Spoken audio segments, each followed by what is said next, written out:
Selamat datang di video saya kali ini yang diproduksi bersama dengan Akademi Kripto. Nah, apa yang akan kita bahas kali ini? Nah, sebelumnya, jadi kita mesti paham bahwa video ini adalah video edukasi. Jadi semua informasi yang disampaikan bukan merupakan ajakan untuk menjual atau membeli instrumen apapun, melainkan murni untuk tujuan edukasi semata. Kita akan melanjutkan topik pembahasan sebelumnya.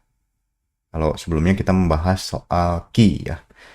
Jadi topiknya sebenarnya key and wallet, tapi dipecah menjadi dua. Yang pertama key sudah dibahas sebelumnya. Kali ini kita akan membahas soal wallet. Tentu saja bukan wallet dompet biasa ya, tapi wallet crypto asset. Jadi wallet ini memegang peran yang sangat penting gitu ya. Jadi dia mengelola banyak kunci gitu ya, dan menyediakan semua fitur-fitur untuk membuat transaksi. Jadi kita tidak perlu repot-repot membuat transaksi secara manual, meskipun bisa ya, meskipun kita bermodalkan kunci, private key, kemudian ada asetnya, kita bisa membuat sebuah program sendiri untuk melakukan manajemen aset. Tapi tentu saja tidak semua orang punya kemampuan membuat aplikasi seperti ini.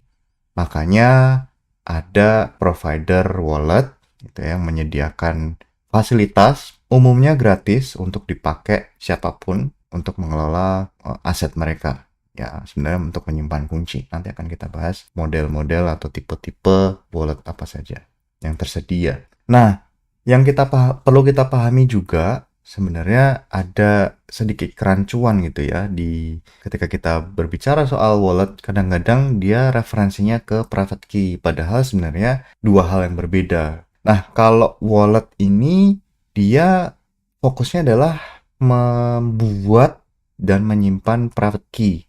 Jadi dia bisa membuat private key baru misalnya dengan menggunakan seed phrases gitu ya. Ada 12 kata, ada yang 24 kata, itu tergantung dari aplikasinya. Tapi dia bisa membuat private key. Tapi kalau key ya satu saja.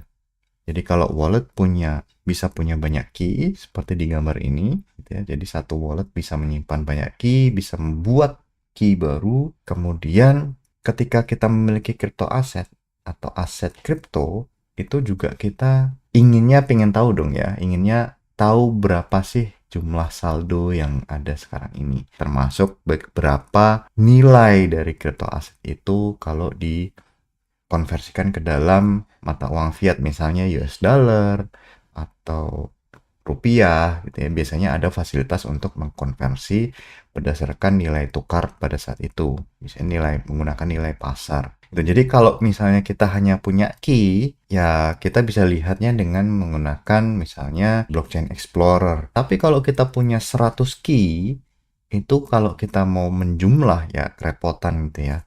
Jadi kalau setiap hari kita mau tahu atau setiap jam kita mau tahu, ya kita menjumlahnya, kita browsing satu-satu, itu pasti repot. Itulah kenapa kita membutuhkan sebuah wallet, aplikasi wallet. Juga ketika kita menerima transaksi, itu biasanya ada notifikasi. Ya, jadi nanti walletnya membuat notifikasi supaya kita tahu, misalnya di ponsel gitu ya, di ponsel pintar misalnya ada notifikasi bahwa kita menerima transaksi atau mendapatkan kiriman aset gitu ya. Kemudian transaksi-transaksi outgoing atau transaksi pembayaran yang di masa lalu itu kita juga bisa lihat di dalam wallet. Nah, fungsi yang lain dari sebuah wallet adalah menciptakan transaksi yang belum ditandatangan. Itu namanya unsigned transaction. Itu bisa kita buat di dalam sebuah wallet. Kemudian setelah kita punya unsigned transaction, si wallet itu menyediakan fasilitas untuk signing. Kenapa ada fasilitas signing? Karena dia menyimpan private key. Jadi mekanisme yang kemarin kita bahas di video sebelumnya, bagaimana cara kita membuat sebuah transaksi yang valid, ya semua fitur ini ada di dalam sebuah aplikasi wallet. Kemudian yang terakhir adalah mempublikasikan transaksi. Nah, ini wallet-wallet yang terhubung ke dalam jaringan. Karena crypto aset atau aset kripto ini kan hidup di jaringan internet. Begitu juga dengan aplikasi wallet. Dia juga terhubung dengan jaringan internet. Makanya dia bisa mempublikasikan transaksi yang kita buat. Kalau kita lihat beberapa tipe dari wallet, itu ada beberapa. Nah, Ini sebenarnya tidak saklek ya, tapi saya pisahkan menjadi 4. Jadi dua pertama saya pecah dulu berdasarkan konektivitas. Itu ada hot wallet dan cold wallet. Kemudian berdasarkan custodianship. Custodianship itu maksudnya siapa yang menyimpan atau mengelola kunci privat.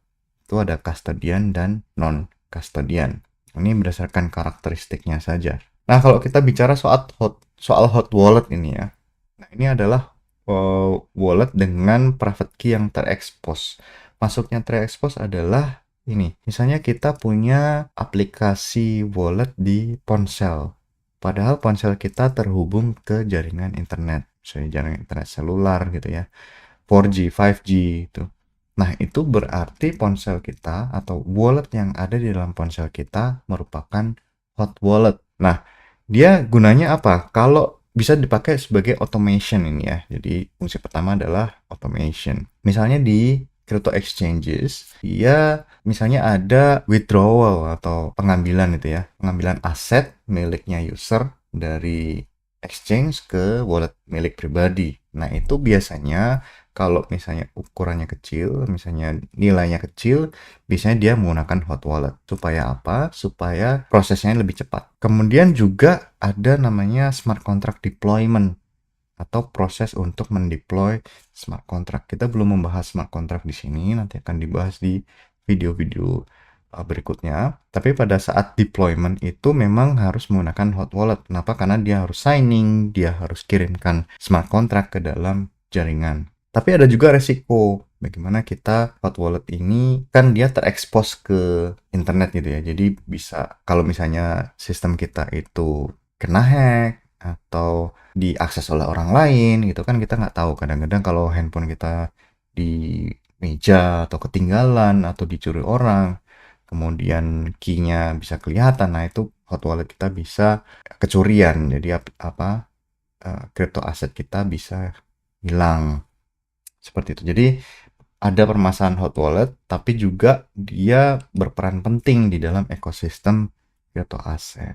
Nah, apa yang disebut dengan cold wallet? Kalau tadi hot, sekarang cold. Nah, perbedaannya hanya pada konektivitas jaringan internet. Jadi kalau cold wallet ini umumnya tidak terhubung ke jaringan internet. Jadi dia tidak mengekspos private key gitu ya. Meskipun hot wallet itu tadi terenkripsi, tapi biasanya bisa ada aksesnya ke dalam private key, bisa membuat transaksi, bisa signing, dan macam-macam.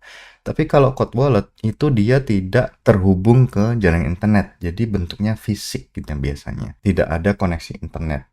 Bisa juga kalau kita punya komputer lama, kita bisa membuat cold wallet dari komputer tersebut. Asal dia tidak terhubung ke wifi, tidak terhubung ke kabel internet, itu bisa jadi cold wallet. Kalau misalnya kita menggunakan paper wallet ya, itu bisa menjadi namanya cold wallet. Dia fungsinya untuk jangka panjang biasanya, karena tidak convenient, tidak nyaman gitu ya, sulit mengakses cold wallet. Itulah sebabnya dia biasanya dipakai untuk penyimpanan jangka panjang. Kemudian dia juga bisa dipakai untuk transaksi yang berukuran besar, misalnya exchange itu menggunakan cold wallet kalau misalnya dia ada transaksi sebesar 5 Bitcoin misalnya. Jangan pakai hot wallet untuk yang kecil-kecil saja, tapi untuk ukuran besar harus ada konfirmasi berulang. Jadi bisa menggunakan cold wallet, bisa menggunakan konfirmasi transaksi manual untuk meningkatkan keamanan. Nah, tapi ada juga resikonya gitu ya. Resikonya adalah biasanya bentuknya fisik kan kalau cold wallet ini. Jadi kalau misalnya bentuk fisiknya hilang, nah itu jadi bermasalah. Atau technological depreciation atau teknologinya sudah usang. Misalnya, contohnya kalau misalnya kita simpan cold wallet dalam bentuk USB stick gitu ya. Jadi nanti kalau misalnya kan sekarang sudah ada tanda-tanda nih. USB-A yang bisa kita pakai itu sudah mulai digantikan dengan USB-C. Apa jadinya kalau kita simpan cold wallet misalnya selama 50 tahun, sementara nanti 50 tahun lagi tidak ada interface namanya USB-A. Nanti jadi USB-D, E, F, G, dan lain sebagainya. Nah, ini juga ada risikonya itu ya, terutama untuk penyimpanan yang jangka panjang atau jangka sangat panjang. Jadi perlu diperhatikan hal seperti itu. Nah, berikutnya ada namanya custodian wallet. Ya, itu wallet ini disimpan oleh trusted third party. Contohnya begini, kalau misalnya kita mau deposit aset kripto, misalnya deposit Bitcoin ke Indodax, ke Binance gitu ya. Nah, ini nanti Bitcoin kita akan disimpan ke pihak ketiga, ya Indodax atau Binance tadi gitu ya. Nah, itu namanya custodian wallet. Jadi mereka si exchange itu nanti akan jadi custodian wallet. Yang kita perlu pahami atau kita perlu perhatikan nanti ada namanya proof of reserve. Kenapa? Karena nanti ketika kita deposit kita hanya diberikan satu nomor sebagai bukti bahwa mereka sudah menerima deposit kita.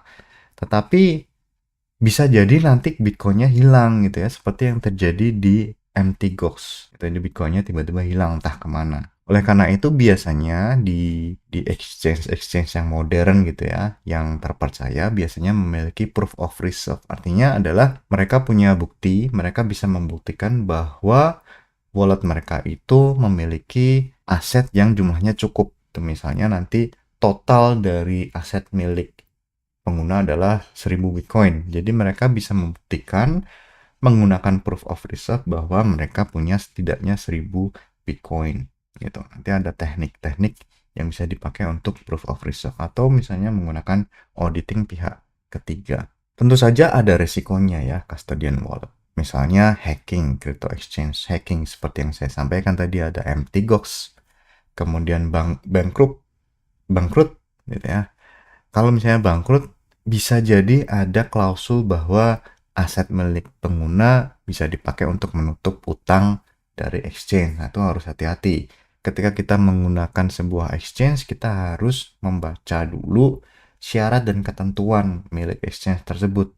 Nanti ketika kita deposit, ini nanti ketika terjadi sesuatu, nanti ini deposit kita diapakan.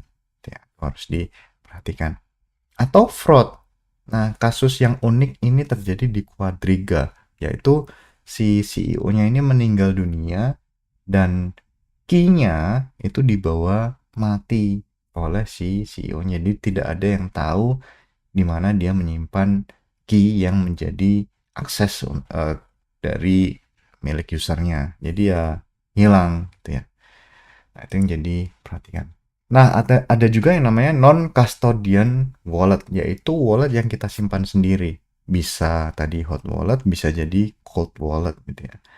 Yaitu wallet yang disimpan oleh si pemilik crypto aset. Tapi ya resikonya tadi banyak gitu ya. Cold wallet apa, hot wallet apa tadi tidak saya sampaikan ulang gitu ya. Kalau ditanya wallet yang paling bagus apa? Nah, ini sulit.